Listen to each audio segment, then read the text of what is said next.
Good morning or good afternoon, depending where you're joining us today from right across the APAC region. We'd like to welcome you to this webinar that we're hosting today.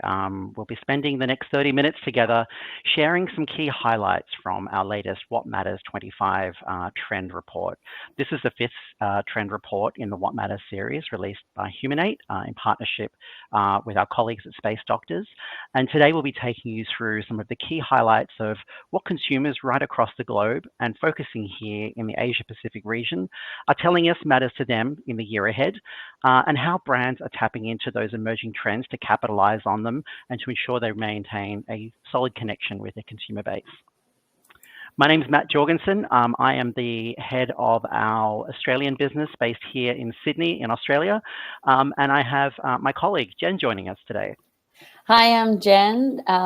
Very happy to join the stage with Matt today. So in Humanate, I look after Greater China region with Eddie and also North Asia. Great. We have a very impressive list of attendees today, stemming from categories right across financial services, FMCG, travel, QSR, and more. So really excited to have such a fantastic group of people joining us today to hear all about the latest trends that we're here to share with you. So thank you for spending the time with us. Today, what we're going to be taking you through is a bit of a taster. We have a very an extensive report of full details of all the trends, but the trends that we're presenting to you today are not just the trends that we believe are emergent and manifesting in key categories. They're actually the trends that we've measured and quantified and validated through consumer research in the recent months. The process that we've taken this year is similar to the process we've used in the past for our What Matters report, which is a strong focus on cultural analysis to really understand and map emerging consumer tensions, bringing that together across the regions, across our global teams in Europe, here in APAC, in the US, and across the Middle East and Africa, to really focus and curate on the most relevant areas that matter in business. We've then quantified and validated those tensions and opportunities across key markets with over 17,000 consumers globally, basically measuring and validating the areas where the trends are manifesting and the tensions and how they show up. And this year, for the first time in key select markets, we've also added alongside our quant study a qualitative exploration, which has been powered by AI IDIs or one-on-one interviews, which really help to add a layer of understanding and color to really understand not just what's manifesting, but how it's manifesting for people. And underpinning all of this are our 7 key drivers of human happiness. So today, we have 12 key trends that make up the full report that we've identified, and they are split across 4 key cultural shifts that we're observing. So these key shifts across that you can see on the screen here at the moment include simplicity and mindfulness. This is more of a shift towards self-appreciation, where people are looking and finding joy in the present moment and embracing life as it is. Authenticity and connection. This is really about an exploration and yearning for those really and meaningful personal connections. In a world where we're flooded with technology and virtual connections, the connection with real people is starting to matter more. Autonomy and control, which is all about regaining clarity and control, where consumers are just overwhelmed with choices and so much on offer. People are looking to filter out the noise and actually really just feel empowered about the choices they're making. And joy and purpose. So again, after a number of years of struggles through pandemic and economic uncertainty, we're seeing a really strong push towards finding fulfillment, not through grand gestures, but through small intentional acts and personal achievements. So across these 4 trends, across these 4 shifts, you'll be able to see in our report, which is available on our website.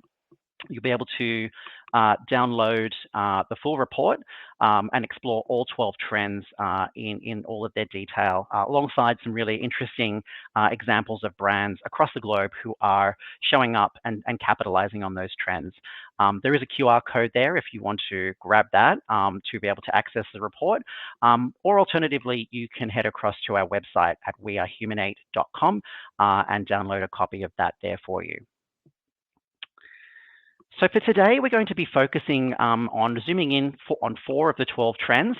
We only have 30 minutes altogether today. So just to do it justice, we'll focus on 4 key trends.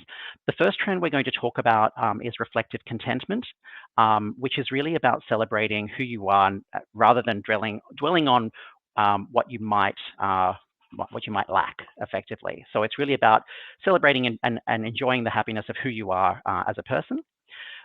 Depth over distance, which is really about the pursuit of meaningful relationships. So this is about prioritizing those real and human connections over and above virtual interactions.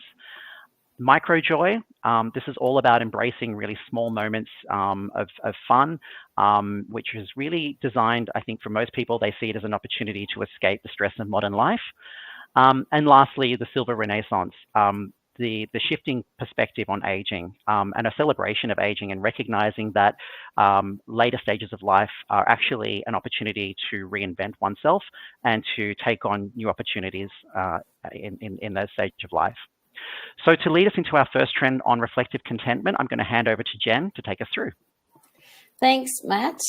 So for reflective contentment, it's about the idea that we can easily compare ourselves to others through social media. But it's really putting a lot of pressure on people to measure up. And now we see some kind of shift, or let's say counter movement, with people trying to live more in the here and now, being happy or appreciating who they are and what they have. So 77% of people globally try to appreciate who they are and what they have.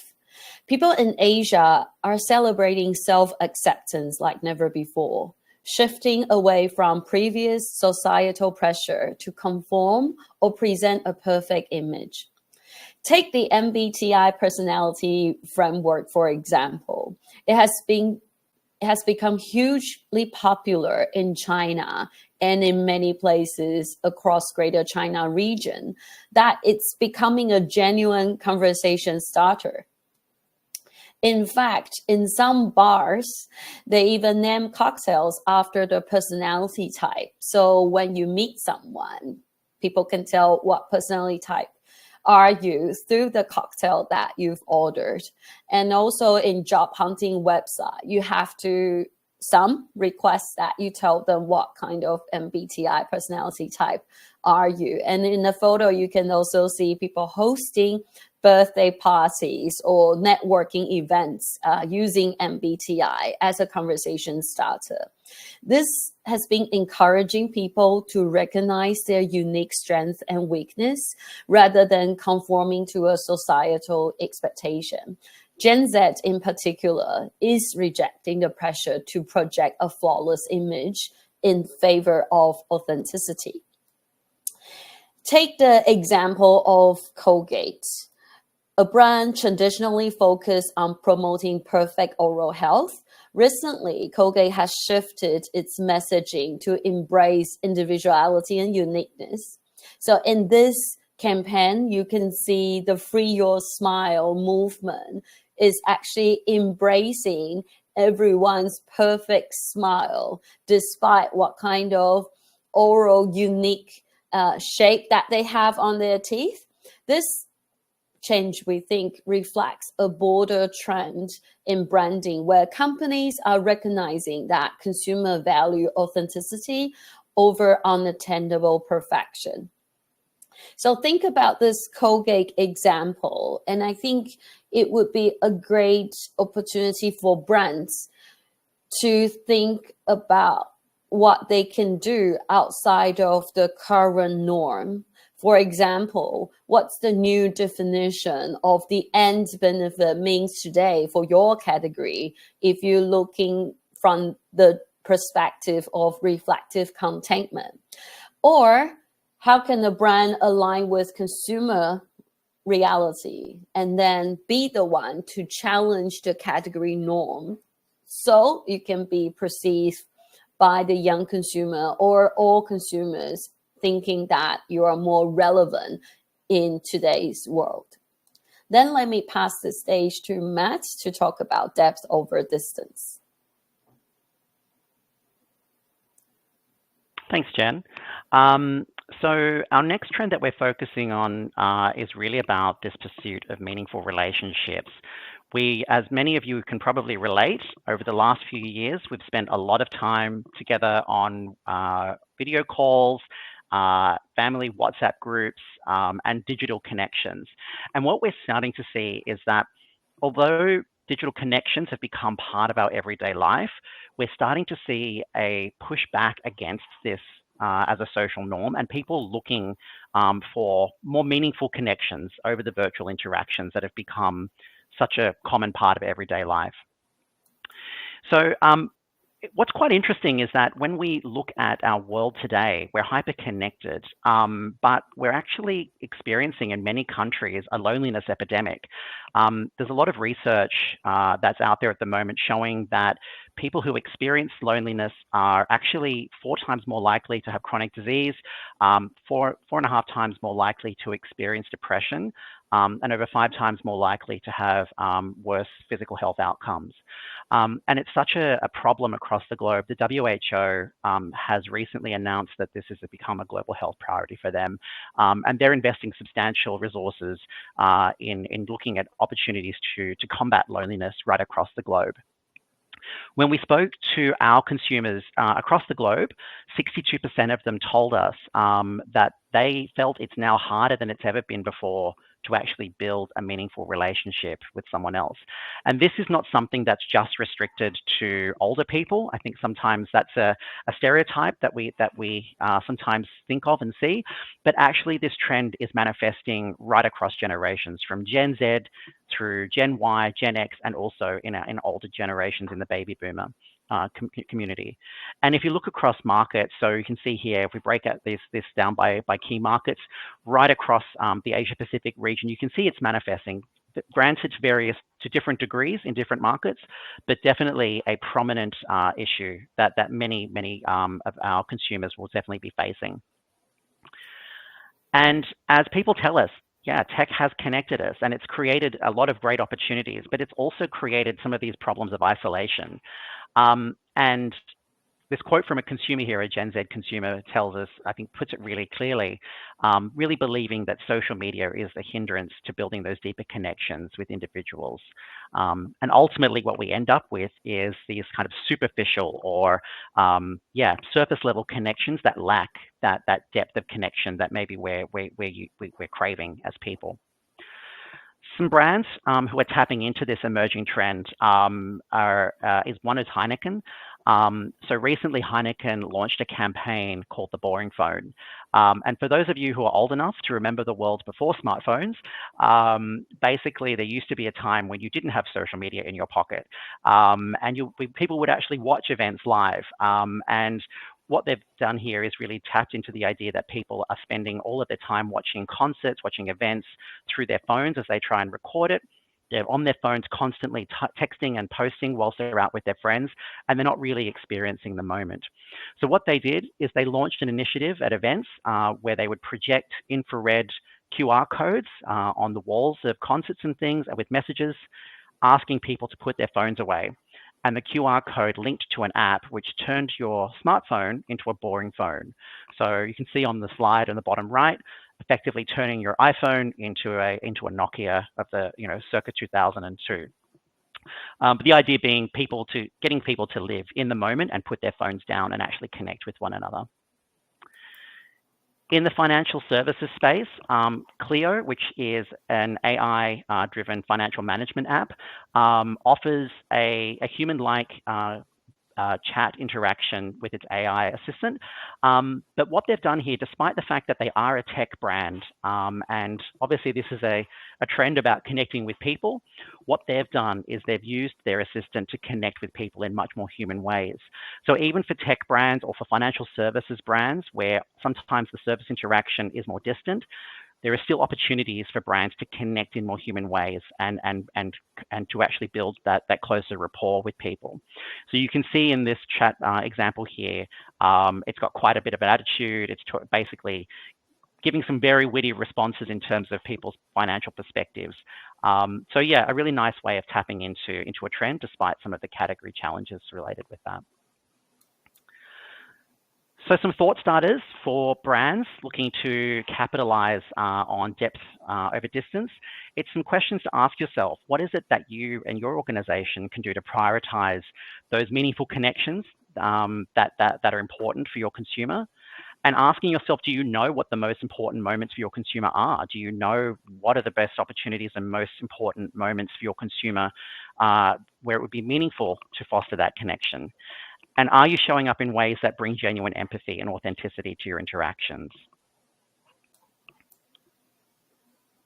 Our next trend is exploring the world of microjoy. So the microjoy space, as I said earlier, is all about embracing small, meaningful moments that really help people to cope with the stress and busyness of modern life.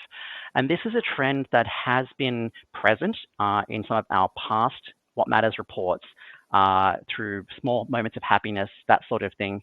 However, what's different this year is we're actually starting to see this manifest in new ways. And what we're seeing this year is more of a mindset shift around the opportunity and purpose of the microjoy moment. So when we asked our consumers across the globe about how they felt about small moments of joy, most people agree that small moments really matter. 84% of people across the world said to us, yes, we agree that we think it's important to find those small moments of joy in your day. And you can see right across the region, right across APAC, in many markets, a very strong level of acceptance across key markets buying into this as an idea. So one brand that's done a really interesting and great job of this, in my opinion, is Target in the US. We're just going to show you a video in a moment, which basically is a small ad that they've run, which I think really brings this trend to life and shows you exactly what the small moments of joy are all about. Bring my card inside so I can see what these Target ads reveal to me. And when I'm in this aisle, I do skincare. And when I see these pots, I'm a gardener. A gardener. I'm returning for the candle drop. I just get a latte, pretend to shop. 'Cause every time I say I'm at the gym, I'm actually here.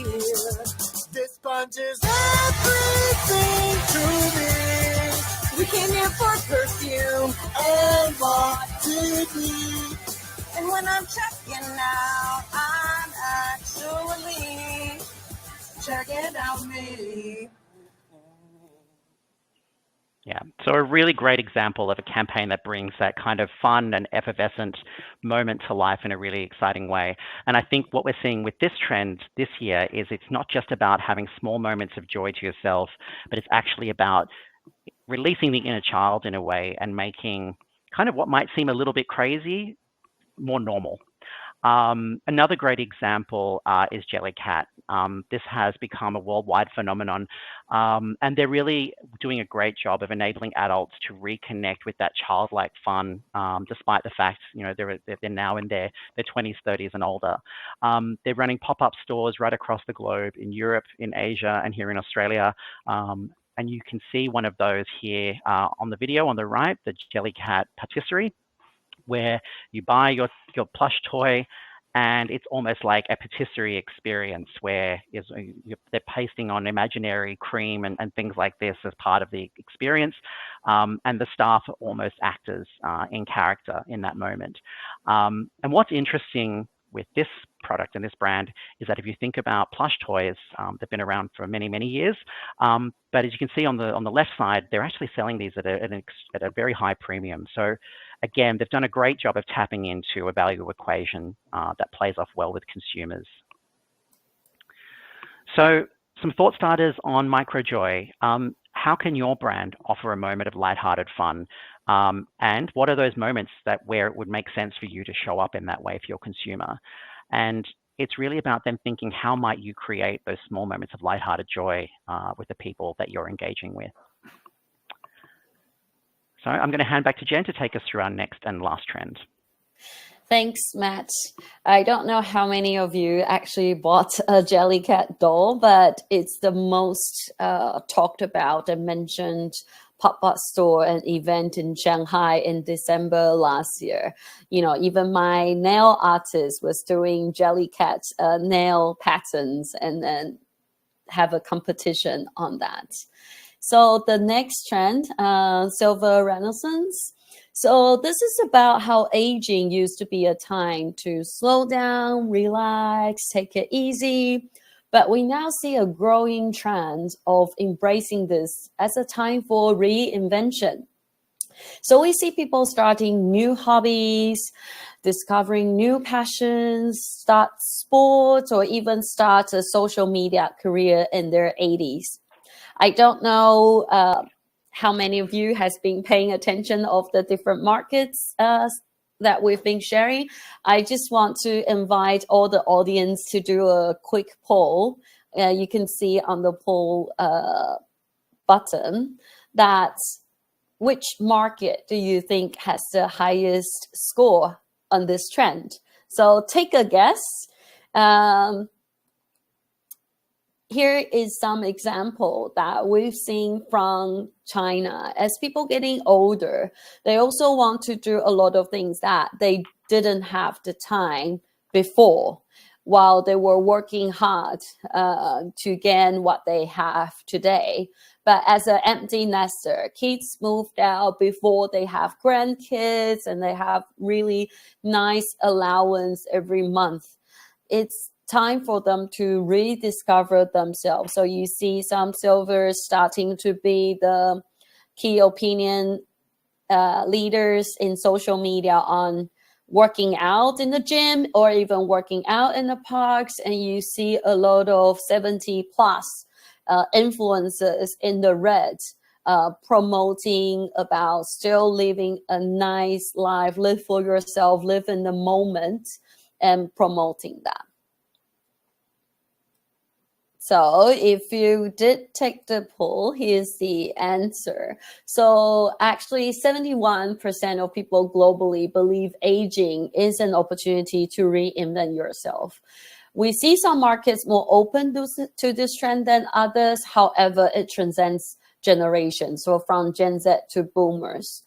I would say this is definitely catching up in China, where people start to embrace their age. We see trends like age fabulous and rediscovering self.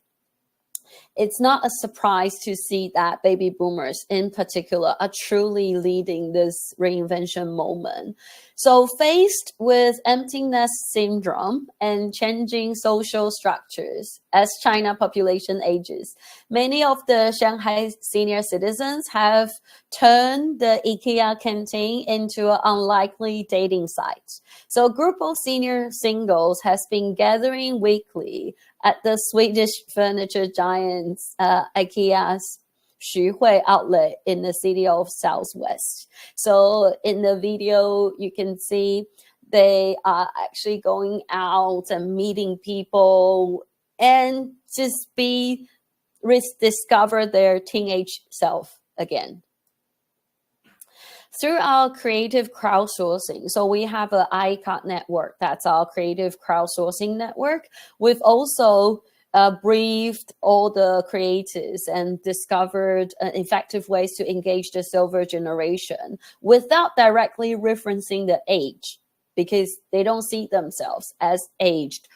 Our focus should be on showcasing the life they aspire to reinvent and finding ways to support their ambition. We've also seen some insurance company offering services or fee deduction if you're more active or having a more active lifestyle. So by emphasizing their goals and desires, we can actually foster a positive and empowering a dialogue that resonates with their current lifestyle. So some thought starters. We think brands have this chance to embrace this shift by offering tools, experiences that empower the older adults, by spotting diverse stories of vibrant, active lifestyles. We also being asked by some brands to create a silver playbook, really helping the brands to connect with the silver generation of today and into the future. So think about what your role of the brand could be in this space.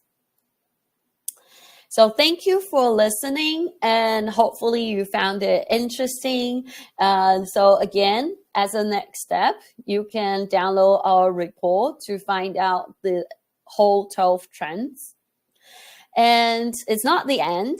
So Thomas, our lead and innovation expert, is coming to APAC and will be hosting a Trend What Matters 25 workshop across the market. So now you can see the key dates where Thomas and Matt will go around APAC to host What Matters 25 workshop to help you to think about how your 2025 growth KPIs can be inspired by the What Matters report.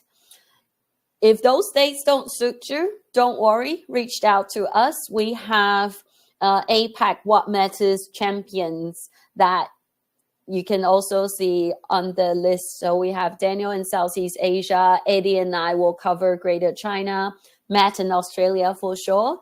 Matt will be around, Scott is our champion in finance and experience. So reach out to us if you're interested to know how would the trends help you to achieve your 2025 goals. Hi, everyone. The What Matters 25 Roadshow is coming your way this February. I'm excited about our interactive trend sessions where we'll be introducing something new, our AI-enabled trend application canvas. Together, we'll take the trends shaping 2025 and explore exactly what they mean to your business, your market, and your customers. I'm looking forward to working with the canvas together and seeing where the conversation takes us. See you soon. Thanks, Thomas. And I know in APAC, we're about speed and making things happen right now, today. So if you have a structural community with us, it'll be really helpful to do some activities and explore the What Matters 25 with your community. There are some examples of activities that we have done in the past to help brands to gain deeper insight throughout the projects throughout the year. So if you have a multi-market community with us, it would be quite interesting to have a cross-market brainstorming with consumers from different markets to see how they might land a common theme out of those What Matters 2025 themes. And you can invite some category experts or prosumers or passionate consumers in your community to ask them to think about what does it mean in your category for today and tomorrow? Is there any competitors that's already riding on the trend to the consumers? Or do consumers then they really have unmet needs that they didn't realize before until you stimulate them with the What Matters 2025 themes? Lastly, if you have a consumer connect session coming up, it would be really helpful to use those trends as a stimulus to get more insight out of your regular consumer connect session. Those are the ways that our clients found really helpful to put into practice in the past. So thank you for listening in. If you have any questions, you can dial in the chat. And I think we also have Matt and me were answering questions in the chat. So let us know, reach out to us. I think all of you have been contacted by one of us in the region. So really looking forward to hear your feedback and your thoughts and meeting you in person or virtually.